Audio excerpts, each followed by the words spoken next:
हमें दिक्कत इस बात से है कि कोई पत्रकार छठ के दिन अगर किसी घाट पर बैठकर पलायन की बात करता है तो हम ऑफेंड हो जाते हैं। लक्ष्मी के साथ बम लगाकर अगर किसी फिल्म का नाम रख दिया जाता है तो उससे हमारी हिंदू भावनाएं आहत हो जाती है। अगर किसी फिल्म का नाम पद्मावती रख दिया जाए तो हम पूरे देश को जला सकते हैं। लेकिन हमें इस बात से कोई दिक्कत नहीं है कि जब दुर्गा पूजा के अवसर पर, छठ के अवसर पर या फिर सरस्वती पूजा के अवसर पर रामायण के किरदारों को भोजपुरी के अश्लील गानों पर नचवा दिया जाए, क्योंकि उसमें हमें मजा आता है। खुलेआम सेक्स या फिर किसी लड़की के बदन का पोस्टमार्टम जब सार्वजनिक रूप से किसी लाउड स्पीकर पर होता है तो उसमें हमें बहुत मजा आता है। मन करता है कोई लड़की अर्धनग्न होकर नाचती रहे और हम बस देखें, उसका वीडियो रिकॉर्ड करें और उस वीडियो को सोशल मीडिया पर डाल दें और हम लोगों को उससे ये दिखाएं कि देखो हमारे यहाँ मैया का पूजा कितने धूमधाम से होता है। उस वक्त हम किसी प्रकार की भावना से आहत नहीं होते हैं। उस वक्त ना हमारा हिंदू धर्म खतरे में होता है और ना ही हमारी भावना। अब नमस्ते, मेरा नाम अमन शर्मा है और आप जनता जंक्शन देख रहे हैं और ये हमारा कार्यक्रम सुबह सवेरे है, जिसके माध्यम से हम आपको बिहार की 5 प्रमुख खबर बता रहे थे। लेकिन चुनाव की वजह से हम आपको अपडेट नहीं दे पा रहे थे, लेकिन अब एक बार फिर से आपको अपडेट देने का प्रयास शुरू किया गया है और ये कार्यक्रम फिर से सोमवार से शुक्रवार सुबह 8 बजे हमारे चैनल पर आएगा। अब आ जाइए खबर पर। पहली खबर, ये खबर वैशाली जिले की है, जहां लक्ष्मी पूजा के पंडाल के पास खुलेआम बार बालाओं का अश्लील डांस रात भर चला। इस डांस को देखने के लिए आसपास के काफी संस्कारी लोग पहुंचे हुए थे। दिवाली के बाद लक्ष्मी पूजा के अवसर पर यह महासंस्कारी कार्यक्रम का आयोजन किया गया था, जिसमें कुछ लड़कियों को रात भर लोगों की भीड़ में अश्लील गानों पर नचवाया गया। वैशाली जिले के सराय धनेश के चंद्रवंशी चौक पर लक्ष्मी पूजा के पंडाल के पास लोग अश्लीलता के नशे में नाचते रहे और वहां स्थापित लक्ष्मी की मूर्ति को अश्लीलता का भोग लगता रहा। फैशन के लिए जो आस्था आजकल हो रही है उसे इस बात से क्या मतलब कि एक तरफ जहां स्त्री को देवी मानकर उनकी पूजा हो रही है तो वहीं दूसरी तरफ उन्हीं के सामने स्त्री को कामुक भीड़ के सामने नचाया जा रहा है और उसके बदन पर पैसे भी फेंके जा रहे हैं। बवाल तब हुआ जब किसी सज्जन के द्वारा शूट किया गया वीडियो वायरल हो गया और सब समाज के कुछ व्यक्तियों को इससे दिक्कत हुई। किसी पूजा के अवसर पर इस तरह से लड़कियों का नंगा नाच करवाना कोई नई बात नहीं है। हमारे देश में यह हर साल होता है और पूरे वर्ष के दौरान कई बार ऐसी खबरें आती है कि फलाना जगह पूजा के मंडप पर लड़कियों का नाच हुआ। मूर्ति विसर्जन के दौरान भी जिस तरह से अश्लील गानों पर लोग नाचते हुए मूर्ति का विसर्जन करते हैं और मूर्ति को गंदे पानी में फेंक आते हैं, उससे लगता है कि हमारे अंदर आस्था के नाम पर सिर्फ यही बचा हुआ है कि फैशन के लिए मूर्ति बैठाइए, पंडाल लगाइए और फिर वहां पर लगे लाउड स्पीकर पर फुल बेस के साथ किसी स्त्री के बदन का पोस्टमार्टम करिए। उससे समाज को क्या संदेश जा रहा है, इसके बारे में हम बिल्कुल भी अब नहीं सोचते हैं। और ऐसा इसलिए है क्योंकि जब हमें सही लगता है तो लगता है कि सबको ये बात सही लग रहा होगा, लेकिन उससे हमें अपनी आस्था पर खतरा नहीं दिखता है। हाँ, हम फिल्मों का नाम लेकर काफ़ी ऑफेंड होते हैं, देश को जला देने तक की बात करते हैं, फिल्म के ट्रेलर को डिसलाइक करके धुआं धुआं कर देते हैं और जब हमारी बातों को मानकर फिल्मों का नाम बदल दिया जाता है तब हमें लगता है कि हमारी जीत हुई है और अब हमारा धर्म बिल्कुल सेफ है।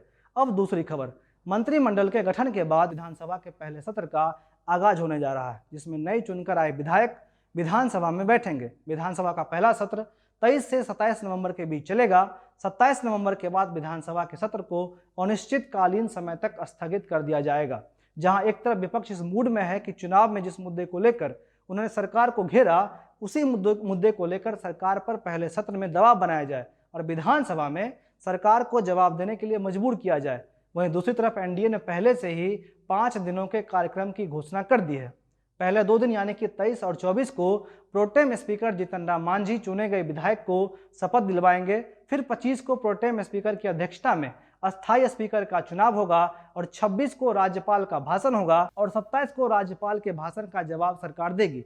यानी एक तरफ जहां सरकार इस मूड में है कि पहले इन सभी कामों को निपटा लिया जाए, तो वहीं विपक्ष इस मूड में है कि हार के खुन्नस को पूरी तरीके से निकाल लिया जाए। महज कुछ सीटों से हार जाने वाला महागठबंधन इस बार मजबूत विपक्ष के रूप में दिखने वाला है। रोजगार, भ्रष्टाचार, स्वास्थ्य और शिक्षा और किसानों के मुद्दों को लेकर महागठबंधन एनडीए के सरकार को घेरने की फिराक में लगा हुआ है और जिस तरह से मीडिया में विपक्ष के नेता बोल रहे हैं उस हिसाब से लगता है कि विपक्ष पूरी तरीके से सरकार को घेरने के लिए तैयार है। विपक्ष भले ही चुनाव हार गई हो, लेकिन विधानसभा में वो खुद को कमजोर नहीं दिखाएगी। वहीं सत्तारूढ़ दल चाहती है कि सिर्फ शपथ ग्रहण करवाकर और स्पीकर का चुनाव करवाकर इस सत्र को निकाल दिया जाए। वहीं ये बात जानना भी आपके लिए जरूरी है कि कल से जो विधानसभा का सत्र शुरू होगा उसकी मीटिंग सेंट्रल हॉल में होगी, क्योंकि विधानसभा में इतनी जगह नहीं है कि वहां पर सदस्यों के बीच सोशल डिस्टेंसिंग को मेंटेन किया जा सके। इसीलिए विधानसभा की मीटिंग सेंट्रल हॉल में होगी, ताकि 2 गज की जो सामाजिक दूरी है उसको ध्यान में रख करके सभा का आयोजन हो। हालांकि अभी इस बात का अनुमान लगाना कठिन है कि विपक्ष कितने हद तक सत्तारूढ़ पार्टी पर अपना प्रभाव डाल पाती है। यह भी हो सकता है कि इस सत्र के दौरान कई दिलचस्प पहलू देखने के लिए मिल सकता है। अब तीसरी खबर, मेवालाल के इस्तीफे के बाद अब नए शिक्षा मंत्री पर भी विवाद होना शुरू हो गया है। विवादों के बाद जिस तरह के आरोप मेवालाल पर लग रहे थे, उसके बाद उन्होंने मंत्री पद संभालने के 2 घंटे के बाद इस्तीफा दे दिया था, जिसके बाद जदयू के कार्यकारी अध्यक्ष अशोक चौधरी को शिक्षा मंत्री का अतिरिक्त पदभार दिया गया था। लेकिन अब अशोक चौधरी को लेकर भी विवाद होना शुरू हो गया है। मेवालाल का विरोध जिस आरोप को लेकर हो रहा था वो आरोप उन्हीं पर लगा हुआ था, लेकिन अशोक चौधरी पर जो विवाद हो रहा है वो उनकी पत्नी की वजह से हो रहा है। अशोक चौधरी की पत्नी पर बैंक से करोड़ों की धोखाधड़ी और जालसाजी का आरोप लगा हुआ है, जिसकी जांच अभी सीबीआई कर रही है। इस मामले में सीबीआई ने अशोक चौधरी की पत्नी को चार्जशीटेड किया है। इसके बाद अशोक चौधरी की पत्नी हाईकोर्ट में गई, जहां उन्हें हाईकोर्ट ने बरी कर दिया, लेकिन सीबीआई इस मामले को लेकर सुप्रीम कोर्ट पहुंच गई, जिसके बाद हाईकोर्ट के फैसले को सस्पेंड कर दिया गया और एक बार फिर से अशोक चौधरी की पत्नी पर जांच शुरू हो गई है। इसी को लेकर विपक्ष अशोक चौधरी पर हमला करना शुरू कर चुका है। विपक्ष के नेता तेजस्वी यादव ने अशोक चौधरी को लेकर ट्वीट किया है, जिसमें उन्होंने लिखा है कि साहित्यिक चोरी के दोषी माननीय नीतीश जी के मुकुटमणि जेडीयू के कार्यकारी अध्यक्ष और मंत्री श्री अशोक चौधरी के पत्नी पर बैंक से करोड़ों की धोखाधड़ी और जालसाजी का आरोप है। सीबीआई जांच कर रही है और कोर्ट में केस है। खुद अशोक चौधरी से जब एक पत्रकार ने 2009 में नीतीश कुमार पर लगे हुए हत्या के आरोप के बारे में पूछा, तब उन्होंने कहा कि आरोप लगाने से क्या होता है, अभी 2 घंटे में आपके ऊपर भी आरोप लग जाएगा। फिर जब पत्रकार ने पूछा कि आपकी पत्नी पर सुप्रीम कोर्ट में केस चल रहा है, तो उन्होंने कहा कि अभी सुप्रीम कोर्ट ने हमारा पक्ष नहीं सुना है, हमारी जब बारी आएगी तब हम सुप्रीम कोर्ट के सामने अपना पक्ष रखेंगे। अब चौथी खबर, रामविलास पासवान की मृत्यु के बाद जो एक राज्यसभा की सीट खाली हुई है उसका उम्मीदवार कौन होगा, इसे लेकर अब तक असमंजस की स्थिति बनी हुई है। लोजपा चाहती है कि रामविलास की पत्नी रीना पासवान को इस सीट से राज्यसभा भेजा जाए। इसके पीछे लोजपा तर्क ये दे रही है कि रीना पासवान को राज्यसभा भेजना ही रामविलास पासवान को सच्ची श्रद्धांजलि होगी। पूरे बिहार चुनाव के दौरान जिस तरह से लोजपा ने बीजेपी के पक्ष में बोला है, उसकी एक वजह यह भी थी कि केंद्र में एनडीए लोजपा का सम्मान करे और राज्यसभा का वो सीट लोजपा को दे दे। हालांकि एक संशय यह भी है कि चुनाव के बाद एनडीए ने कहीं लोजपा को दरकिनार तो नहीं कर दिया है, क्योंकि ना ही जदयू ने और ना ही भाजपा ने लोजपा को अपने शपथ ग्रहण समारोह में बुलाया था। लोकसभा चुनाव के दौरान एक समझौते के तहत भाजपा ने अपने कोटे से रामविलास पासवान को राज्यसभा भेजा था। लोजपा अभी इस फिराक में है कि एक बार फिर से यह सीट लोजपा को मिल जाए, लेकिन जिस तरह से चिराग पासवान ने जदयू का विरोध किया है, उसी प्रकार जदयू भी चाहती है कि यह सीट लोजपा को ना मिले। लोजपा से अलग सुशील मोदी का नाम को लेकर भी चर्चा हो रही है। सुशील मोदी के नाम से जदयू को भी कोई दिक्कत नहीं है, इसीलिए भाजपा अगर नीतीश कुमार को खुश रखना चाहेगी तो सुशील मोदी के नाम पर सहमति बन सकती है, क्योंकि सुशील मोदी पिछले 30 साल से बिहार में भाजपा की पहली पंक्ति के नेता हैं और नीतीश कुमार के संकट मोचक के रूप में भी जाने जाते हैं। लेकिन फिलहाल की स्थिति यही है कि अभी तक इस सीट को लेकर पूरी तरीके से असमंजस की स्थिति बनी हुई है। लोजपा के बड़े नेता भी चुप हैं, जदयू के नेता भी चुप हैं और बीजेपी के नेता भी चुप हैं। इसलिए यह सीट उस प्रत्याशी को दिया जाएगा जिसे एनडीए के सभी घटक दल पसंद करेंगे। अब अंतिम और 5वीं खबर, कल बिहार पुलिस के मुठभेड़ में गया जिले के अंतर्गत बाराचट्टी थाना क्षेत्र में एक 10 लाख का इनामी नक्सली कमांडर मारा गया।